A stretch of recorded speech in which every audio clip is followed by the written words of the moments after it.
বন্ধুরা, আজকে একটা নতুন ব্যবসা দেখাবো।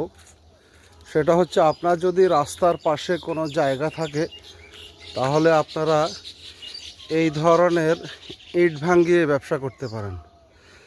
তো আপনারা বসে না থেকে রাস্তার পাশে জায়গা থাকলে অথবা রাস্তার পাশে জায়গা ভাড়া নিয়ে আপনারা ইট ভাঙার ব্যবসা করতে পারেন। পাশাপাশি কয়েকটা বালু রাখতে পারেন, সিলেকশন বালু, চিকন বালু, মোটা বালু, এগুলো রাখতে পারেন, এগুলোও বিক্রি হয়। পাশাপাশি আপনি পাশে একটা ছোট ঘর দিয়ে আপনি সিমেন্ট বিক্রি করতে পারেন, রড বিক্রি করতে পারেন, নির্মাণ সামগ্রী বিক্রি করতে পারেন। তাহলে আপনাকে বিদেশ যেতে হবে না এবং দেশে শিক্ষিত হয়েও বেকার পড়ে থাকতে হবে না, এবং সমাজের বোঝা হতে হবে না, পরিবারের বোঝা হতে হবে না।